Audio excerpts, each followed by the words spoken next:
नमस्कार दोस्तों, स्वागत है आप सभी का इस गंभीर और ऐतिहासिक विश्लेषण में, जहां आज हम बात करने वाले हैं एक ऐसे अध्याय की जिसने भारतीय उपमहाद्वीप की सांस्कृतिक चेतना, धार्मिक परंपरा और सभ्यतागत दृढ़ता को गहराई से प्रभावित किया है।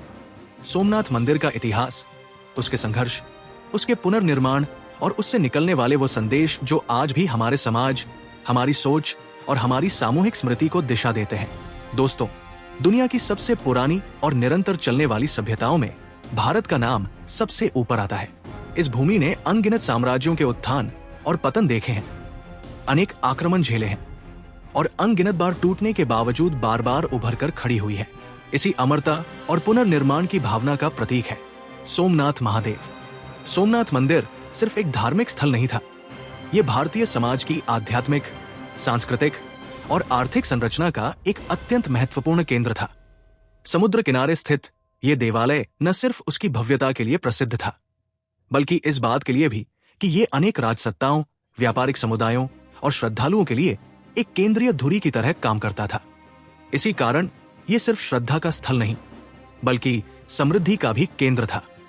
इतिहासकारों के अनुसार सोमनाथ मंदिर प्राचीन भारत की वास्तुकला, कला, धातुकर्म और धन संपदा का एक अनोखा उदाहरण था। विशालकाय शिलाकृतियां, अलंकृत दरवाजे, रत्नों से जड़ा गर्भगृह और दूर दूर से आने वाले श्रद्धालुओं की भारी संख्या, ये सब मिलकर सोमनाथ को एक असाधारण स्थान बनाते थे। माना जाता है कि यहाँ के दान, कर संग्रह और व्यापारिक क्रियाएं लगभग 2000 से अधिक गांवों से जुड़ी हुई थी, जिस कारण इसका आर्थिक प्रभाव अत्यंत विस्तृत था। लेकिन इतिहास केवल समृद्धि की कहानी नहीं सुनाता, वो संघर्षों की दास्तान भी साथ लेकर चलता है। मध्यकालीन भारत में जब बाहरी शक्तियों का प्रभाव बढ़ना शुरू हुआ, तब कई बार ऐसा हुआ कि भारतीय उपमहाद्वीप के समृद्ध सांस्कृतिक केंद्रों को लूटने और नष्ट करने की कोशिशें हुई। इन हमलों का उद्देश्य केवल आर्थिक लाभ पाना नहीं था, बल्कि उस सांस्कृतिक धारा को तोड़ना था जो भारत को एक पहचान देती थी। सोमनाथ मंदिर ऐसे ही आक्रमणों का सबसे प्रमुख लक्ष्य बना। इतिहास में कई बार इस पर हमले हुए, इसे क्षतिग्रस्त किया गया, इसके खजाने लूटे गए और फिर ये पुनः खड़ा हुआ। पहले स्थानीय शासकों की मदद से, फिर व्यापारियों के सहयोग से और आखिर में आधुनिक भारत के निर्माण काल में। दोस्तों, एक महत्वपूर्ण बात यह है कि इतिहास को समझते समय हमें तथ्यों, स्रोतों और संदर्भों को पूरी निष्पक्षता से देखना चाहिए। किसी भी घटना का विश्लेषण उसकी परिस्थितियों, उसके सोशियो पॉलिटिकल डायनामिक्स और उस समय के पावर स्ट्रक्चर्स को समझे बिना अधूरा रहता है। इसी कारण जब हम सोमनाथ का इतिहास पढ़ते हैं तो हमें केवल घटनाओं की श्रृंखला नहीं दिखती, बल्कि एक व्यापक चित्र दिखता है, एक सभ्यता और उसकी आस्था पर हुए हमलों का और उन हमलों के सामने खड़े रहने वाली दृढ़ता का। सोमनाथ सिर्फ एक मंदिर नहीं था, ये इस बात का प्रतीक था कि भारतीय समाज अपने केंद्रों से कितना भावनात्मक रूप से जुड़ा था। मंदिर के नष्ट होने पर लोग केवल आर्थिक नुकसान नहीं देखते थे, वे इसे अपनी सांस्कृतिक स्मृति पर चोट की तरह महसूस करते थे। यही कारण था कि आक्रमणों के बावजूद ये स्थान बार बार पुनर्निर्मित होता रहा, क्योंकि लोगों के मन में इसकी गहरी आध्यात्मिक जड़ें थी।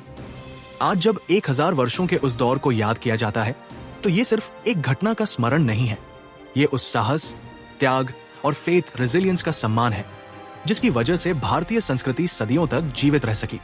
और ये भी महत्वपूर्ण है कि भारत की स्वतंत्रता के बाद जब इसका आधुनिक पुनर्निर्माण शुरू हुआ, तब ये केवल एक मंदिर के पुनर्निर्माण की प्रक्रिया नहीं थी, ये एक प्रतीकात्मक पुनर्जागरण था, एक ऐसा संदेश कि अब कोई भी शक्ति इस सांस्कृतिक धरोहर को मिटा नहीं सकती। सरदार वल्लभ भाई पटेल का नेतृत्व, देश की जनता का समर्थन और भारतीय गणराज्य की नवजागृत ऊर्जा, ये सब मिलकर सोमनाथ मंदिर को नए रूप में खड़ा करने की वजह बने। 1951 में जब इसका लोकार्पण हुआ, तब ये आधुनिक भारत की आत्मा का प्रतीक बन गया। आज जब हम सोमनाथ के शौर्य, संघर्ष और सांस्कृतिक महत्ता को समझते हैं, तो उसके पीछे सिर्फ इतिहास नहीं है, वहां उस राष्ट्र की कहानी है जिसने कठिनाइयों को झेला, बहुत कुछ खोया, लेकिन कभी हार नहीं मानी। इसी ऐतिहासिक पृष्ठभूमि को समझते हुए हम इस वीडियो के आगामी भागों में गहराई से जानेंगे। सोमनाथ इतना महत्वपूर्ण क्यों था? क्या कारण थे कि इसे बार बार निशाना बनाया गया? इन आक्रमणों के राजनीतिक और आर्थिक उद्देश्यों क्या थे? स्थानीय और क्षेत्रीय शक्तियों ने कैसे प्रतिक्रिया दी? पुनर्निर्माण के प्रयासों का क्या ऐतिहासिक और प्रतीकात्मक महत्व था? दोस्तों, इतिहास का उद्देश्य केवल अतीत को याद करना नहीं होता, उसका उद्देश्य होता है वर्तमान को समझना और भविष्य को दिशा देना। और सोमनाथ का इतिहास हमें यही सिखाता है कि चाहे कितनी भी चुनौतियां आए, चाहे कितनी भी बाधाएं खड़ी हों, एक सशक्त संस्कृति और उसका सामूहिक संकल्प कभी पराजित नहीं होता। दोस्तों, सोमनाथ मंदिर की महत्ता को समझने के लिए हमें उस ऐतिहासिक दौर की गहराई तक जाना होगा जब भारत की सामाजिक, धार्मिक और आर्थिक संरचना एक विशिष्ट तरीके से संचालित होती थी। इस काल में मंदिरों का स्वरूप केवल पूजा अर्चना तक सीमित नहीं था, बल्कि वे पूरे प्रदेश के आर्थिक तंत्र, सांस्कृतिक परंपराओं और प्रशासनिक संरचनाओं के केंद्र होते थे। सोमनाथ मंदिर का प्रभाव और उसकी समृद्धि इसी कारण अनेक गुना अधिक थी। समुद्र के तट पर स्थित ये मंदिर केवल यात्रियों और तीर्थयात्रियों के लिए पवित्र स्थान नहीं था, बल्कि व्यापारिक मार्गों का भी महत्वपूर्ण केंद्र था। समुद्री व्यापार, तटीय कनेक्टिविटी और बाहरी दुनिया से आने वाले व्यापारिक कारवां सोमनाथ क्षेत्र को एक विशाल आर्थिक केंद्र बनाते थे। यही आर्थिक प्रवाह मंदिर की संपत्ति का मूल था। यहाँ आने वाले दान, यहाँ से होने वाले व्यापार, भूमि से प्राप्त होने वाला राजस्व और दूर दूर बसे गांवों का नियमित कर, इन सब ने मिलकर सोमनाथ को अत्यंत समृद्ध बनाया था। इस समृद्धि का मतलब केवल धन नहीं था, ये उस सांस्कृतिक शक्ति का प्रतीक था जो समाज को एकजुट रखती थी। मंदिरों में धार्मिक अनुष्ठानों के साथ ही कला, संगीत, नृत्य और शिक्षा जैसी गतिविधियां भी अत्यंत विकसित थी। सोमनाथ में कार्यरत ब्राह्मण, कलाकार, संगीतकार, सेवक, प्रशासक और अन्य कर्मचारी मिलकर एक पूरे सामाजिक ढांचे का निर्माण करते थे। ये स्थान अपनी विशालता और प्रतिष्ठा के कारण भारतीय समाज में अत्यंत विशिष्ट स्थान रखता था। लेकिन यही समृद्धि और प्रतिष्ठा सोमनाथ को आक्रमणकारियों की नजर में एक लक्ष्य भी बना देती थी। उस दौर में बाहरी आक्रमणकारी केवल भूभाग पर कब्जा करने नहीं आते थे। उनका मुख्य उद्देश्य धन संपत्ति लूटना, स्थानीय सत्ता को कमजोर करना और सांस्कृतिक संरचनाओं को तोड़ना होता था। मंदिरों को नुकसान पहुंचाने का एक गहरा मनोवैज्ञानिक अर्थ भी था। जब किसी सभ्यता का सबसे बड़ा धार्मिक और आर्थिक केंद्र कमजोर पड़ता है, तो उसकी जनता को यह संदेश दिया जाता है कि उनकी सांस्कृतिक पहचान पर बाहरी सत्ता का पूर्ण अधिकार स्थापित हो चुका है। ये एक प्रकार का साइकोलॉजिकल वॉरफेयर था, जो केवल तलवारों से नहीं बल्कि प्रतीकों और मान्यताओं पर सीधा हमला करता था। सोमनाथ जैसे मंदिरों को इसलिए निशाना बनाया जाता था क्योंकि वे जनता की आस्था का मूल थे। किसी भी आस्था केंद्र पर हमला करना केवल युद्ध का हिस्सा नहीं, बल्कि एक रणनीतिक कदम होता था। यदि आप किसी समाज की आस्था को हिला दें, तो उसकी राजनीतिक और सामाजिक संरचना अपने आप कमजोर पड़ जाती है। इसी कारण आक्रमणकारी मंदिरों पर हमला कर अपनी सामरिक जीत को और अधिक प्रभावशाली बनाना चाहते थे। सोमनाथ पर हुए प्रहार भी इसी विस्तृत रणनीति का हिस्सा थे। इतिहास के अनेक स्रोत बताते हैं कि जिस समय सोमनाथ पर सबसे बड़ा आक्रमण हुआ, उस समय स्थानीय शासन तंत्र मजबूत नहीं था। कई छोटे छोटे राज्यों में बंटे हुए इस क्षेत्र में राजनीतिक एकता की कमी थी। यदि कोई एक बड़ा संगठित साम्राज्य पूरे पश्चिमी भारत को संचालित करता, तो शायद इन हमलों का स्वरूप बदल जाता। लेकिन असंगठित शासन व्यवस्था, सीमित सैन्य क्षमता और आंतरिक संघर्षों के कारण स्थानीय राजाओं के लिए किसी विशाल बाहरी सेना का सामना करना कठिन हो जाता था। यही कमजोरी आक्रमणकारियों की रणनीति को और आसान बनाती थी। वे जानते थे कि यहाँ की समृद्धि तो अपार है, लेकिन उसका सैन्य संरक्षण कमजोर है, इसलिए हमला तेजी से सफल हो सकता है। सोमनाथ मंदिर पर होने वाले हमलों का एक अन्य पहलू भी था, धार्मिक प्रतीकवाद। मंदिर की भव्यता, उसका नाम, उसकी परंपराएं और उसका पूरे क्षेत्र पर आध्यात्मिक प्रभाव बाहरी आक्रमणकारियों के लिए असहजता का कारण बनते थे। धार्मिक कट्टरता से प्रेरित सेनाओं के लिए ये मंदिर किसी वैचारिक चुनौती की तरह था। वे इसे मिटाकर अपनी धार्मिक सत्ता को स्थापन करना चाहते थे, ताकि ये संदेश जाए कि उनके दैवी आदेश और धार्मिक मानदंड के सामने किसी अन्य आस्था का केंद्र टिक नहीं सकता। इतिहास के कुछ क्रॉनिकलर्स ने यह भी उल्लेख किया है कि सोमनाथ का चंद्र प्रतीक और उसका नाम उनके लिए विशेष रूप से आक्रोश का कारण बनता था, क्योंकि वह उनके थियोलॉजिकल ढांचे के विपरीत था। इस तरह धार्मिक असहिष्णुता और सैन्य लालसा मिलकर सोमनाथ के विरुद्ध एक केंद्रीकृत शत्रुता का निर्माण करती थी। सोमनाथ पर होने वाले हमलों से केवल मंदिर को ही नुकसान नहीं होता था, इससे पूरे क्षेत्र का व्यापार प्रभावित होता था।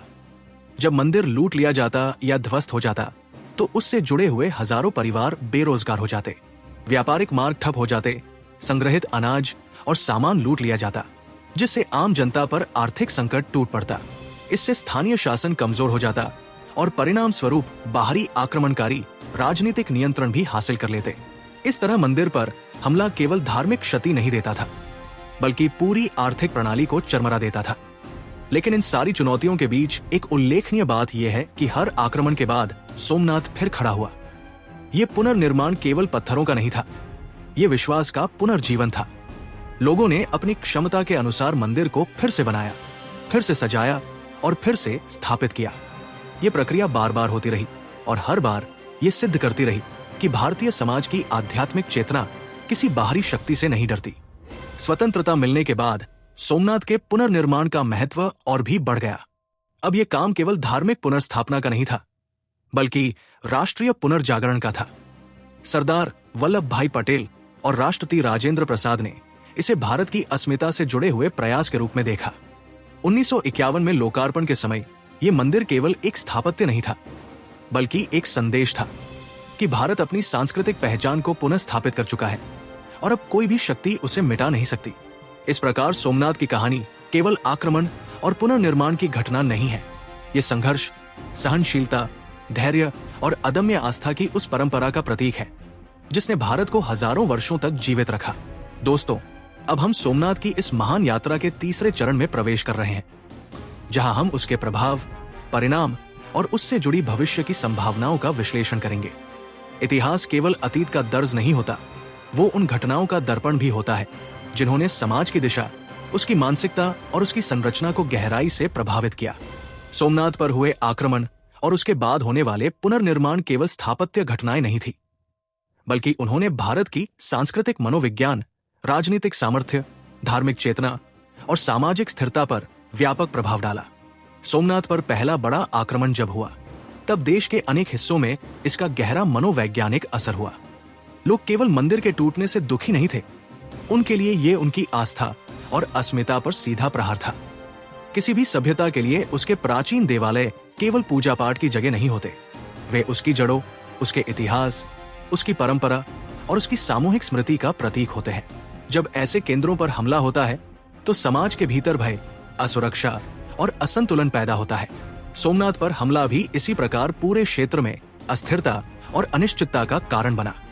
व्यापार धीमा पड़ गया, किसानों और व्यापारियों के जीवन पर असर पड़ा और स्थानीय शासक संरचनाएं एक बड़े दबाव में आ गई। लेकिन जितना बड़ा झटका ये आक्रमण था, उतनी ही बड़ी प्रेरणा भी था इसके बाद का पुनर्निर्माण। हर बार जब सोमनाथ टूटा, लोग एकजुट हुए, संगठित हुए और उसे फिर से खड़ा किया। ये प्रतिरोध केवल सैन्य नहीं था, बल्कि सांस्कृतिक प्रतिरोध था। ये इस बात का प्रमाण था कि किसी आस्था को मिटाया नहीं जा सकता, उसे अंतिम रूप से दबाया नहीं जा सकता। जब जब मंदिर टूटता, लोगों की आस्था और मजबूत हो जाती। ये वही मनोवैज्ञानिक शक्ति थी जिसकी वजह से भारत कभी पूरी तरह पराजित नहीं हुआ। और इसकी सबसे बड़ी मिसाल हमें स्वतंत्रता के बाद देखने को मिलती है, जब सरदार वल्लभ भाई पटेल ने सोमनाथ के पुनर्निर्माण की घोषणा की। ये केवल वास्तुकला का निर्णय नहीं था, ये आधुनिक भारत की आत्मा को जागृत करने का ऐतिहासिक क्षण था। गुलामी के लंबे काल के बाद भारत अपने खोए हुए गौरव को पुनः प्राप्त करना चाहता था। सोमनाथ का पुनर्निर्माण इसी महान राष्ट्रीय पुनर्जागरण का प्रतीक बना। राष्ट्रपति राजेंद्र प्रसाद द्वारा 1951 में इसका लोकार्पण एक ऐसे युग की शुरुआत था जहां भारत अपनी धरोहर को पुनर्स्थापित करके भविष्य की ओर आत्मविश्वास से बढ़ रहा था। सोमनाथ के पुनर्निर्माण ने एक और महत्वपूर्ण प्रभाव डाला। इसने सांस्कृतिक धरोहरों और पुरातात्विक महत्व वाले स्थलों के संरक्षण के लिए राष्ट्रीय जागरूकता को मजबूत किया।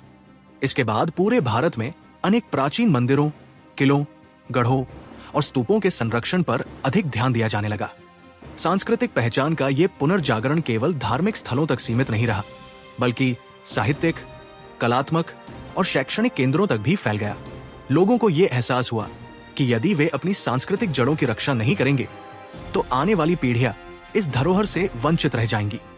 इतिहासकारों का यह भी मानना है कि सोमनाथ की कहानी ने भारतीय समाज में दो महत्वपूर्ण राजनीतिक धारणाओं को भी जन्म दिया। पहली, संगठन की शक्ति और दूसरी, विभाजन की कमजोरी। सोमनाथ पर जब जब हमला हुआ, तब तब यह स्पष्ट हुआ कि स्थानीय शासकों के बीच असंगति और आपसी संघर्ष ने आक्रमणकारियों को लाभ पहुंचाया। इसके विपरीत पुनर्निर्माण के प्रयासों ने यह दिखाया कि एकता और सामूहिक प्रयास किसी भी चुनौती को पार कर सकते हैं। ये संदेश आज भी भारत की सामाजिक और राजनीतिक संरचना के लिए अत्यंत प्रासंगिक है। सोमनाथ का महत्व केवल इतिहास में सीमित नहीं है। आज भी ये मंदिर आर्थिक, सांस्कृतिक और आध्यात्मिक दृष्टि से अत्यंत महत्वपूर्ण भूमिका निभाता है। हर वर्ष लाखों श्रद्धालु यहाँ आते हैं, जिससे स्थानीय पर्यटन और व्यापार को विशाल लाभ मिलता है। ये मंदिर एक जीवंत एग्जाम्पल है कि कैसे ऐतिहासिक धरोहरें आज भी आधुनिक अर्थव्यवस्था को प्रेरित कर सकती है। पर्यटन, होटल व्यवसाय, स्थानीय उद्योग और सेवाओं पर इसका सीधा प्रभाव पड़ता है, जिससे पूरे क्षेत्र में रोजगार के अवसर बढ़ते हैं। भविष्य में सोमनाथ केवल एक पर्यटन स्थल ही नहीं रहेगा। ये संस्कृति, कला, इतिहास और धार्मिक अध्ययन के लिए एक वैश्विक रिसर्च हब बन सकता है। इसके आसपास विकसित हो रहे प्रोजेक्ट्स, संग्रहालय, डिजिटल आर्काइविंग सिस्टम और ऐतिहासिक डॉक्यूमेंटेशन इसके मूल्य को और बढ़ाएंगे। नई पीढ़ी के लिए ये मंदिर केवल ईंट पत्थर का ढांचा नहीं, बल्कि भारत की रेजिलियंस का एक जीवंत उदाहरण बनेगा। आने वाले वर्षों में ये भारत की संस्कृति को वैश्विक स्तर पर प्रस्तुत करने का एक प्रमुख केंद्र बन सकता है। लेकिन इसके साथ एक बड़ी जिम्मेदारी भी आती है। सोमनाथ जैसी धरोहरें केवल अतीत का गौरव नहीं है, वे भविष्य के लिए प्रेरणा है। हमें यह समझना होगा कि इन स्थलों का संरक्षण केवल सरकार की जिम्मेदारी नहीं, बल्कि समाज की सामूहिक जिम्मेदारी है। जब युवा पीढ़ी इतिहास को समझेगी, उसके मूल्यों को अपनाएगी और इन प्रतीकों की रक्षा के लिए जागरूक होगी, तभी ये धरोहरें अपने सही अर्थ में जीवित रह पाएंगी। सोमनाथ की कहानी हमें ये भी सिखाती है कि संघर्ष जीवन का हिस्सा है। कोई भी सभ्यता कठिन समयों से गुजरती है, लेकिन उसकी शक्ति उसकी पुनर्निर्माण क्षमता में होती है। सोमनाथ का हर पतन और हर पुनर्निर्माण हमें यही बताता है कि हार केवल तब होती है जब हम हार मान लेते हैं। जो समाज अपनी आस्था, अपनी परंपराओं और अपनी सांस्कृतिक जड़ों को बचाए रखता है, उस समाज को कोई भी शक्ति लंबे समय तक पराजित नहीं कर सकती। इस तरह सोमनाथ का इतिहास केवल अतीत की एक दास्तान नहीं है, ये वर्तमान की चेतना है और भविष्य की प्रेरणा। ये हमें सिखाता है कि चाहे कितनी भी कठिन परिस्थितियां क्यों न हो, यदि समाज में एकता, विश्वास और पुनर्निर्माण की क्षमता हो, तो वो हमेशा आगे बढ़ सकता है। और यही संदेश आज भी उतना ही प्रासंगिक है जितना वर्षों पहले था। दोस्तों, अब हम इस ऐतिहासिक और विश्लेषणात्मक यात्रा के अंतिम चरण में प्रवेश कर रहे हैं। सोमनाथ की कथा केवल एक मंदिर की कहानी नहीं है, ये एक ऐसी सभ्यता की कहानी है जिसने हजारों वर्षों तक अनगिनत चुनौतियों का सामना किया, कई कठिन दौर झेले, अनेक आक्रमण सहे, लेकिन हर बार अपनी शक्ति और अपने विश्वास के साथ दोबारा उठ खड़ी हुई। ये भारतीय संस्कृति की अदम्य जीवटता, उसकी आस्था की निरंतरता और उसकी पुनर्निर्माण क्षमता का अद्वितीय उदाहरण है। जब हम इस पूरे इतिहास को समग्र रूप से देखते हैं, तो सबसे पहले यही दिखाई देता है कि सोमनाथ केवल पत्थरों का ढांचा नहीं था, ये उस आध्यात्मिक ऊर्जा का केंद्र था जो भारत की रूह में सदियों से बहती आई है। जब ये मंदिर समृद्ध था, तब पूरा क्षेत्र समृद्ध था। जब इस पर हमला हुआ, तब पूरे क्षेत्र ने उस आघात को महसूस किया, और जब ये फिर से खड़ा हुआ, तब पूरे समाज ने उसे अपनी जीत के रूप में देखा। यही कारण है कि सोमनाथ पर आने वाले हर आक्रमण का प्रभाव केवल उसकी दीवारों तक सीमित नहीं रहा, बल्कि पूरे समाज, उसकी अर्थव्यवस्था, उसकी सामूहिक स्मृति और उसके मनोबल पर भी पड़ा। इतिहास के इन अध्यायों में हमें 3 बड़े निष्कर्ष दिखाई देते हैं। पहला, सोमनाथ के पतन और उत्थान ने हमें यह सिखाया कि किसी भी सभ्यता की शक्ति उसकी सांस्कृतिक जड़ों में होती है। यदि जड़ें मजबूत हो, तो कितना भी तूफान आए, वृक्ष फिर से फल फूल सकता है। दूसरा, इसने हमें यह भी दिखाया कि असंगठित राजनीतिक स्थिति किसी भी समाज को कमजोर कर सकती है। यदि स्थानीय शासक एकजुट होते, यदि वे सामूहिक सुरक्षा व्यवस्था बनाते, तो सोमनाथ पर हुए कई आक्रमण रोके जा सकते थे। तीसरा, ये कहानी इस बात का भी प्रमाण है कि जनता की भावना किसी भी निर्माण का सबसे बड़ा आधार है। चाहे मंदिर की दीवारें गिरे या टूटें, लेकिन जनता का विश्वास कभी नहीं टूटा, और उसी विश्वास ने मंदिर को बार बार पुनर्जीवित किया। स्वतंत्रता के बाद सोमनाथ के पुनर्निर्माण का निर्णय भी इतिहास में एक अत्यंत निर्णायक मोड़ था। सरदार वल्लभ भाई पटेल ने जिस दृढ़ता और स्पष्टता के साथ इस कार्य को आगे बढ़ाया, वो आधुनिक भारत की मानसिकता को दर्शाता है। एक ऐसी मानसिकता जो अतीत के घावों को भूल कर नहीं, बल्कि उन्हें समझकर उनसे शक्ति लेकर आगे बढ़ना चाहती है। जब 1951 में इसका लोकार्पण हुआ, तब ये केवल एक धार्मिक समारोह नहीं था, बल्कि सांस्कृतिक पुनरुत्थान का प्रतीक था। इस घटना ने भारत को यह संदेश दिया कि जो खो गया था वो वापस पाया जा सकता है यदि समाज दृढ़ निश्चय हो, यदि नेतृत्व स्पष्ट हो और यदि उद्देश्य शुद्ध हो। सोमनाथ की कथा आज भी उतनी ही प्रासंगिक है जितनी 1000 वर्ष पहले थी। आज दुनिया में अनेक सभ्यताएं और समाज अपने अतीत से दूर होते जा रहे हैं, लेकिन भारत की विशिष्टता यह है कि उसका वर्तमान और भविष्य उसकी सांस्कृतिक धरोहरों के साथ गहराई से जुड़े रहते हैं। सोमनाथ आज भी न केवल आस्था का केंद्र है, बल्कि ये इतिहास, वास्तुकला, संस्कृति, अर्थव्यवस्था और पर्यटन का एक विशाल केंद्र बन चुका है। लाखों लोग यहाँ आते हैं, इसकी भव्यता देखते हैं, इसकी ऊर्जा का अनुभव करते हैं और इसके इतिहास से सीख लेते हैं। भविष्य में सोमनाथ की भूमिका और भी महत्वपूर्ण हो सकती है। आधुनिक टेक्नोलॉजी, डिजिटल डॉक्यूमेंटेशन और इंटरनेशनल कल्चरल टूरिज्म की बढ़ती संभावनाओं के कारण सोमनाथ वैश्विक स्तर पर भारत की सांस्कृतिक पहचान का एक प्रमुख प्रतीक बन सकता है। आज दुनिया भर में लोग एंशिएंट सिविलाइजेशंस को समझना चाहते हैं, उनकी शक्ति और उनकी रेजिलियंस का अध्ययन करना चाहते हैं, और भारत का ये मंदिर उन सभी के लिए अध्ययन का एक विशाल केंद्र बन सकता है। ये केवल श्रद्धा का स्थान नहीं, बल्कि सांस्कृतिक रिसर्च और हेरिटेज प्रिजर्वेशन का हब बन सकता है। इसके साथ ही ये समझना भी जरूरी है कि सोमनाथ जैसी धरोहरें केवल सरकार की जिम्मेदारी नहीं, बल्कि पूरे समाज की सामूहिक जिम्मेदारी है।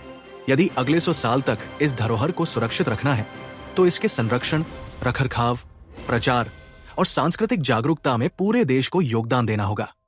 युवा पीढ़ी को भी ये समझना होगा कि इतिहास केवल किताबों में पढ़ने की चीज नहीं, बल्कि एक मार्गदर्शक है जो हमें बताता है कि समाज कैसे अपनी गलतियों से सीखता है और कैसे नई चुनौतियों का सामना करता है।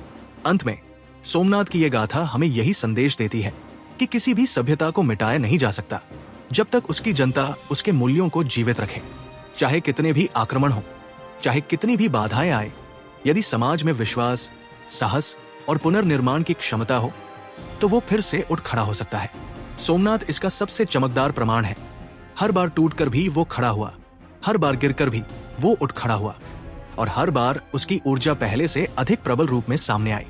यही भारतीय संस्कृति की आत्मा है, अनश्वर, अडिग और अद्वितीय। दोस्तों, आपके विचार में सोमनाथ के इतिहास से आज के समय में सबसे बड़ी सीख क्या मिलती है? अपनी राय कमेंट में जरूर लिखें। अगर आपको ये गहन विश्लेषण पसंद आया हो तो वीडियो को लाइक करें, शेयर करें और चैनल को सब्सक्राइब जरूर करें, ताकि ऐसे और भी ऐतिहासिक और विश्लेषणात्मक कंटेंट आप तक पहुंचते रहें।